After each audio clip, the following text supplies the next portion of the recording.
Buenas noches, soy César Augusto Chacaltana Viñas, soy médico residente de tercer año en neurología del Instituto Nacional de Ciencias Neurológicas y como parte de la unidad de Telesalud de la Facultad de Medicina de San Fernando de la Universidad Nacional Mayor de San Marcos, toca presentar un tema dirigido al personal de salud como telecapacitación. Entonces, el tema que he elegido es con respecto a los movimientos involuntarios, que está dentro de la subespecialidad de neurodegenerativas de neurología, y principalmente a explicar sobre lo que es Corea. Como objetivos que vamos a tener en esta exposición a todo el personal de salud, va a ser conocer diversos tipos de enfermedades neurodegenerativas, como vamos a ir describiendo, conocer la evolución clínica de la enfermedad de Huntington, como es una enfermedad bastante frecuente, hereditaria, degenerativa, y que va a tener diversas cantidades de signos y síntomas que debemos conocerlos. Conocer también el manejo terapéutico de los movimientos involuntarios en general y específicamente ese tipo de Corea, como es la enfermedad de Huntington, que bueno, ya iremos describiendo cómo va a ser el manejo de nuestros pacientes.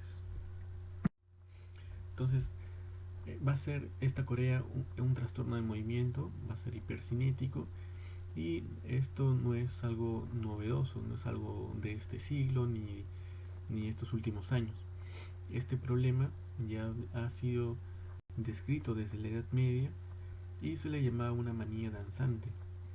En este gráfico que vemos al lado derecho, vamos a observar cómo algunas personas sujetan a otras personas que su cabeza está girada hacia un costado.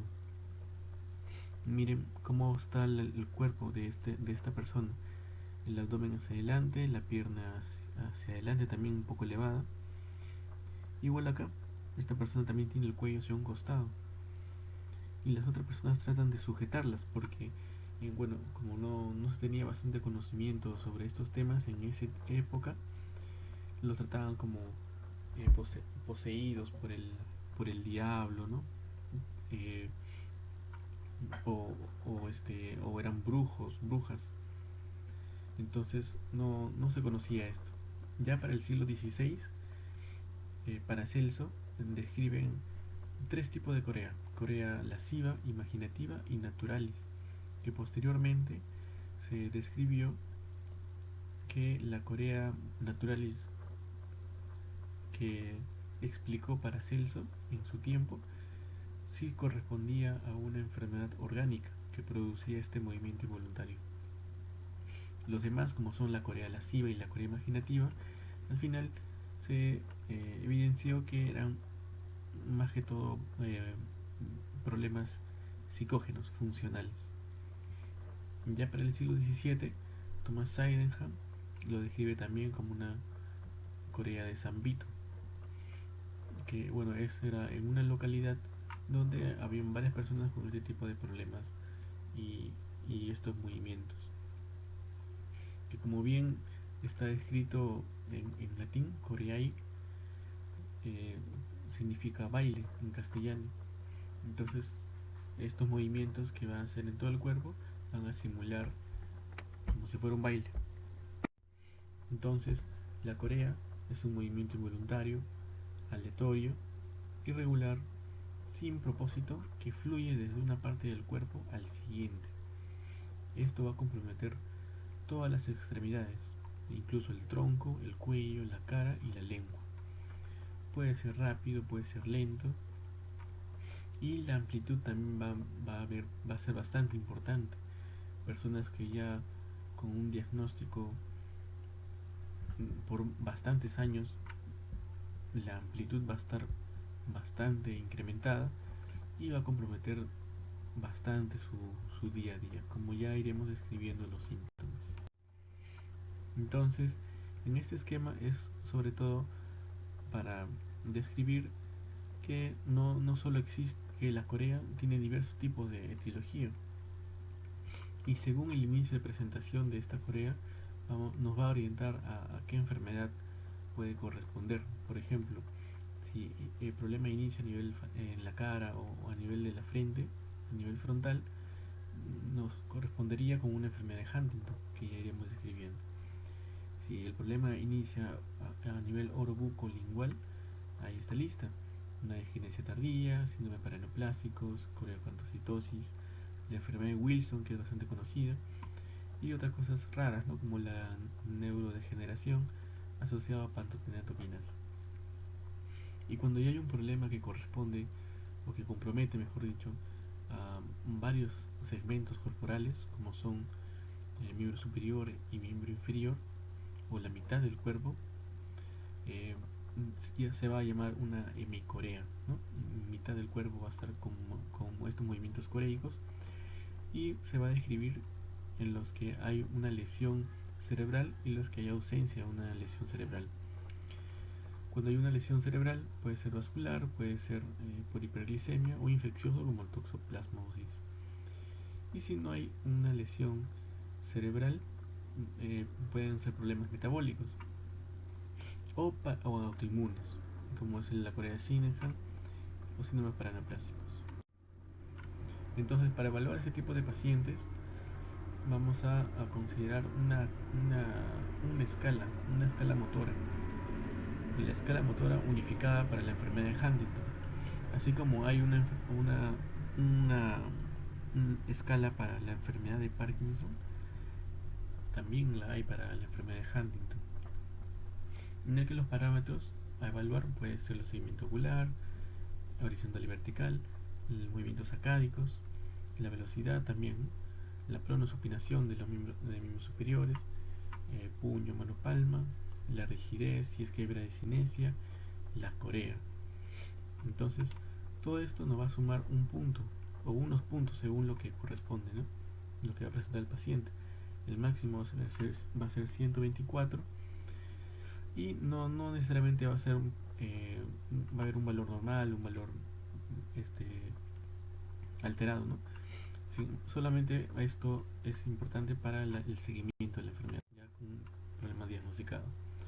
Donde la fisiopatología, problemas en la vía directa e indirecta de los núcleos basales, sin embargo no está totalmente descrito, sin embargo el problema es a este nivel.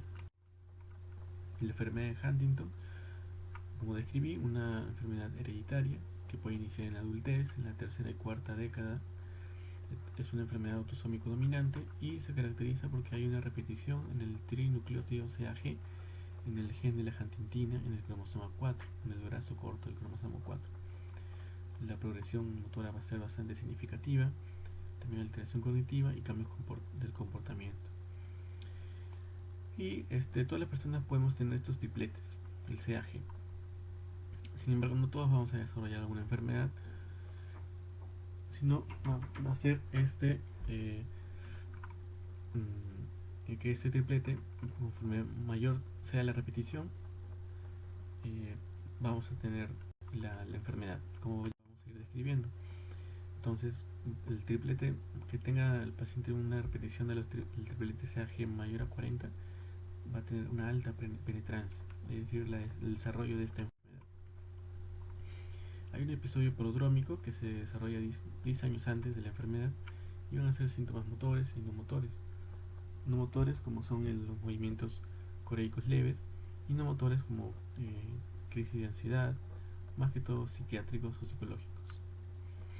Y un cuadro juvenil en el que se caracteriza más que todo, aparte de la corea, asinesia, cuadro parkinsoniano o parkinsonismos y crisis epiléptica. Entonces, como describimos, el deterioro cognitivo va a ser bastante importante, incluso el paciente va a llegar a cuadros demenciales, y la disfunción ejecutiva va a ser bastante importante, el paciente va a tener alteración en la planificación, la memoria de trabajo, la atención y los síntomas psiquiátricos, como son la ansiedad, la depresión, incluso intentos suicidas. Imitadores de la enfermedad de Huntington, una diversidad, principalmente se describe el Huntington Disease-like tipo 1, tipo 2, tipo 1, tipo 3 y tipo 4, cada uno con sus características. Igual acá, de lo más conocido, la ataxia espinocerebelosa 17, caracterizada, como vemos, manifestaciones neuropsiquiátricas e hipercinesias. Otras coreas hereditarias, como son la neurocantocitosis, que como vemos acá en este cuadro, en este esquema, que es una fotografía de la microscopía eh, de una lámina periférica, vamos a ver la membrana de los eritrocitos van a tener puntas, va a ser bastante especulado, totalmente distinto a un eritrocito regular, que el borde va a ser liso. Entonces esto se va a corresponder con la neuroacantocitosis. También pueden haber depósitos de minerales a nivel de núcleos basales, como va a ser de hierro, como en esta neurodegeneración, o la enfermedad de Farr, o acumulación de cobre, como la enfermedad de Wilson. Como vemos, la enfermedad de Wilson es bastante característico, el anillo de Kaiser-Fletcher, que se describe a nivel del iris, ¿no? Un color marrón, ¿no? Por los depósitos de cobre. Diagnósticos diferenciales de coreas adquiridas, ¿no? Distinto a lo que es Huntington, que va a ser hereditario. Tenemos problemas autoinmunes como lupus, síndrome multifosfolipídico, síndrome de enfermedad de Behçet, síndrome de Sjögren, encefalitis, ¿no? Como es el caso de anti-NMDA, antimetil de aspartato, y para neoplásicos en el caso de cáncer pulmonar o teratomas ováricos. Estructurales, como comentamos, isquemias cerebrales, hemorragias, lesiones desmielinizantes, o para infecciosos como megalovírus. Tóxicos metabólicos, hiponatremia, monóxido de carbono, intoxicación por monóxido de carbono, manganeso, mercurio y órganos fosforados. Medicamentos, sí, algunos medicamentos pueden provocar estos movimientos coreicos, como son los antidepresivos, que son comúnmente indicados, ¿no? Como la paroxetina, antidepresivos tricíclicos, algunos antiepilépticos, algunos antiparkinsonianos, como son la levodopa, agonistas dopaminérgicos. Y el tratamiento va a ser dependiendo el tipo de problemas que pueda tener el paciente. Si bien es cierto, todos los pacientes van a tener movimientos coreicos y deterioro cognitivo, en algunos pacientes va a ser mucho más predominante estos síntomas. Por ejemplo, el paciente puede tener un predominio de síntomas motores o psiquiátricos. Entonces, según eso, se le va a ir indicando el medicamento adecuado. Por ejemplo, si en el caso del paciente, aparte del movimiento coreico, cursa con depresión o ansiedad, se le puede iniciar mirtazapina, unos inhibidores de la recaptación de serotonina. Igual, si el paciente cursa con irritabilidad, con agresividad, con psicosis. Y bueno, la corea, ¿no? La corea, lo que se ha descrito, donde hay evidencia, la tetrabenazina es el medicamento que mejor va a controlar la corea. Entonces, el tratamiento va a ser determinar el impacto de la corea. No todas las coreas se van a iniciar algún tipo de tratamiento, porque no todas van a comprometer su calidad de vida. Entonces, pacientes con varios años por ejemplo, la enfermedad de Huntington, podría iniciarse algún tratamiento, porque ya la amplitud de estos movimientos y ya los síntomas van a ser bastante presentes. Como comentamos, la tetrabenazina y también la tetrabenazina, van a ser los medicamentos que van a tener mayor efecto en estos movimientos. Sin embargo, no hay acá en el Perú, ¿no? También tener en cuenta los ramos psiquiátricos, indicar risperidona, lanzapina, mantadina, antipilépticos incluso, como el levetiracetam, como el ácido valproico, el topiramato. En casos bastante severos se puede intentar con una estimulación cerebral profunda, que van a hacer una colocación de electrodos y se va a estimular eléctricamente a nivel de los núcleos basales. Entonces, como vimos, el tratamiento va a ser multidisciplinario. Entonces, como puntos claves, indagar en la anamnesis para saber si es que hay algún antecedente, cuándo iniciaron los síntomas, desde cuándo tiene estos síntomas, cómo son los síntomas. Describir el tipo de movimiento involuntario, porque hay una diversidad bastante amplia de los movimientos involuntarios, no solamente es la corea. Sin embargo, bueno, este fue el tema del día de hoy y el manejo multidisciplinario va a ser bastante importante. Tiene que verlo medicina interna, tiene que ver la medicina física, rehabilitación, incluso nutrición. En estos pacientes el, el, este, el aporte calórico tiene que ser mucho mayor porque como el paciente cursa con estos movimientos involuntarios todo el día, el consumo de calorías va a ser bastante importante. Entonces también nutrición tiene que entrar. Psicología ni qué decir. Bien, esta es la bibliografía que se utilizó. Muchas gracias.